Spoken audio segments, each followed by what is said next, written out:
क्या आप भी डार्क वजाइना से परेशान हो? क्या आप भी अपने वजाइना को लाइटन अप और ब्राइटन अप करना चाहते हो?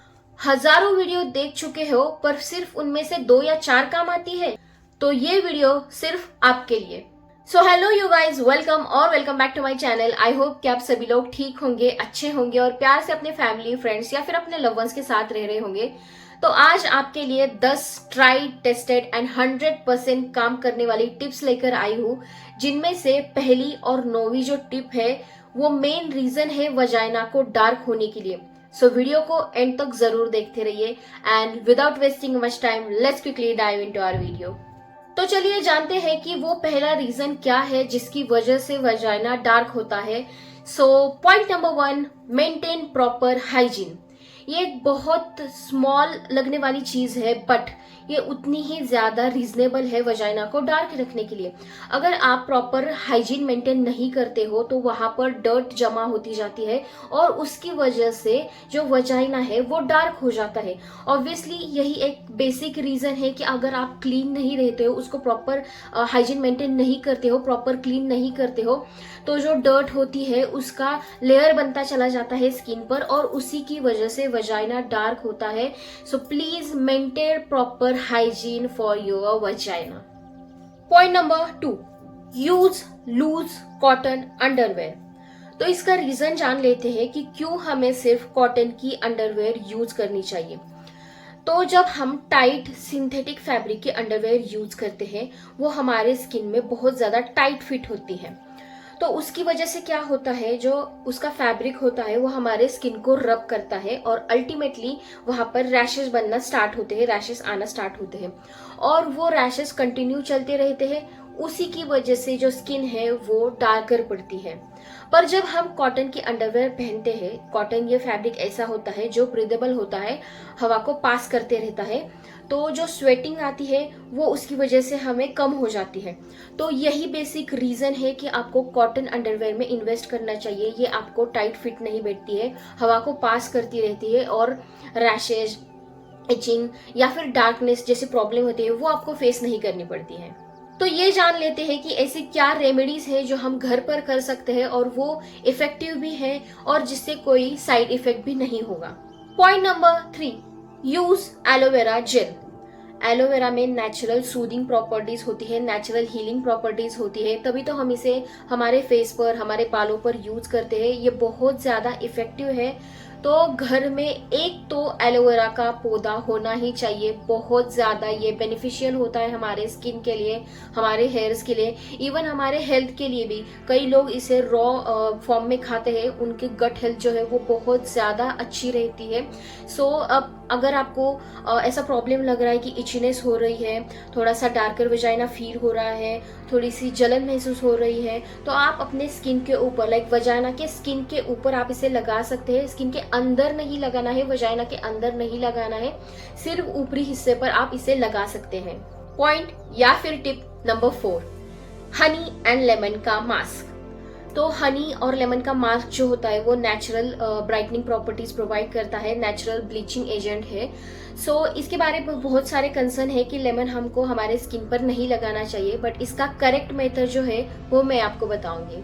तो अगर आपको ये पैक लगाना है तो आप कैसे लगा सकते हैं, आप 1 चम्मच हनी ले सकते हैं या फिर 2 चम्मच, जितना आपको क्वांटिटी रिक्वायर है उसके हिसाब से आपको हनी लेना है और उसमें सिर्फ 1 से 2 ड्रॉप, सिर्फ 1 से 2 ड्रॉप ही लेमन की डालनी है। अच्छे से मिक्स करना है, वजाइना को पहले क्लीन करना है नॉर्मल वाटर से और फिर वो जो हमने मास्क बनाया है, जो प्रिपेयर किया है, वो उसके ऊपर लगाना है। अगेन ये अंदर इंसर्ट नहीं करना है, इंटरनल के लिए नहीं होता है, सिर्फ ऊपरी हिस्से के लिए होता है। तो सिर्फ उसे ऊपर की तरफ ही अप्लाई करें और इसे 10 मिनट तक रखें और 10 मिनट के बाद आप इसको क्लीन कर सकते हैं। और आपको 10 मिनट के बाद इसे नॉर्मल वाटर से ही क्लीन करना है, सोप वगैरह कुछ आपको इसके यूज नहीं करना है। और ये मास्क आप वीक में 1 बार जरूर ट्राई कर सकते हैं, 1 से ज्यादा बार इसे ट्राई मत करें। आगे वाली रेमेडी 100% काम करती है। सो पॉइंट और tip number 5, use potato juice. ये एक बहुत ज़्यादा अंडररेटेड रेमेडी है, ये बहुत ज़्यादा इफ़ेक्टिव है और ये यूज़ करने से मेलेनिन का प्रोडक्शन जो है वो कम होता है और 100% विजिबल रिजल्ट्स आपको नज़र आते हैं। मैंने ये खुद से ट्राई किया है, इसलिए मैं एक्सपीरियंस के साथ ये शेयर कर रही हूँ। एक बार आप पोटैटो जूस को यूज़ कर लो और फिर रिजल्ट आप खुद ही नोटिस करोगे। और अगेन, अगर आप ये सारी रेमेडीज ट्राई करते हो, इनमें से जो भी कोई आप रेमेडी ट्राई करना चाहते हो कर सकते हो, और उसके बाद आपको वजाइना को क्लीन कर लेना है और एक नॉर्मल सा मॉइस्चराइजर यूज करना है जिसमें ज्यादा केमिकल ना हो, वैसा वाला मॉइस्चराइजर आपको यूज करना है। और अगेन, आपको सिर्फ ऊपर के हिस्से पर लगाना है, अंदर मॉइस्चराइजर को इंसर्ट करना नहीं है, अंदर की तरफ लगाना नहीं है। Tip number 6, exfoliation with oats and yoghurt और दही।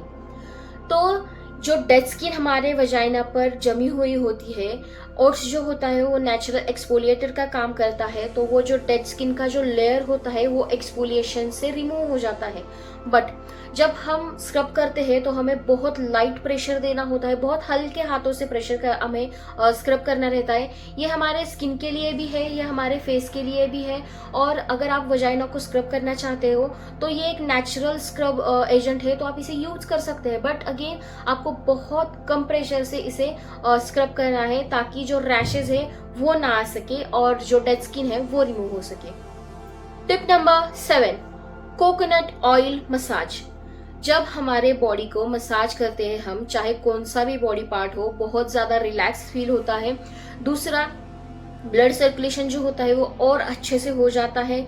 और कोकोनट ऑयल के मसाज से स्किन जो है वो ब्राइटन अप हो जाती है और ड्राइनेस फील नहीं होता है, जो ड्राई स्किन हो जाती है वो नहीं होती है। सो एक रेमेडी के साथ आपको डबल बेनिफिट मिल रहा है, तो सोचिए कितना इफेक्टिव हो सकता है। Tip number 8, turmeric and raw milk pack. तो ये एक ऐसा इंग्रेडिएंट है, एक ऐसी रेमेडी है, क्योंकि इसमें हल्दी यूज की गई है और हल्दी में एंटीबैक्टीरियल प्रॉपर्टीज होती है जो बैक्टीरिया के लिए बहुत ज़्यादा अच्छी होती है, बैक्टीरिया किल करती है। और रॉ मिल्क तो मुझे उसके बारे में बताने की ज़रूरत नहीं है, कितना ज़्यादा बेनिफिशियल होता है हमारे स्किन के लिए। तो अगर रॉ मिल्क हम यूज करते हैं तो वो डेड स्किन रिमूव करता है, टैन रिमूव करता है और उसमें नरिशिंग प्रॉपर्टीज होती है, तो स्किन को अच्छे से स्मूदन आउट भी कर देता है। सो ये पैक आप जरूर ट्राई कर सकते हैं, बट आपको पैच टेस्ट करना जरूरी है। अगर आपकी सुपर सेंसिटिव स्किन है तो आप एक बार पैच टेस्ट जरूर कर लें। तो चलिए वीडियो में आगे बढ़ते हैं। जैसा मैंने इंट्रो में कहा था कि टिप नंबर 9 जो है वो बहुत ज्यादा इम्पोर्टेंट है, ये एक मेजर रीजन है वजाइना को डार्क करने के लिए। So tip number 9, avoid using razors and switch to waxing, trimmer और लेजर। ये जान लेते हैं कि हमें रेजर को यूज क्यों नहीं करना है। तो जब हम रेजर यूज करते हैं तो हमारे जो स्किन के ऊपर के बाल होते हैं सिर्फ वही निकलते हैं, जो डेड स्किन होती है वो निकलती नहीं है, वो वही की वही रह जाती है। अगेन नेक्स्ट टाइम हम जब रेजर यूज करते हैं सो सेम प्रोसीजर होता है, ऊपर के बाल निकल जाते हैं और जो स्किन जो डेड स्किन रहती है वो वही की वही रह जाती है और वो लेयर पर लेयर चढ़ जाती है और वहाँ की स्किन जो है वो डार्क होती जाती है। जो डेड स्किन है वो रिमूव ही नहीं होती है। अगर हम वैक्स करते हैं तो वैक्स से क्या होता है, जो हमारे हेयर्स है वो रूट से निकल जाते हैं और जो ऊपर जो डेड स्किन बनी होती है वो भी उसके साथ रिमूव हो जाती है।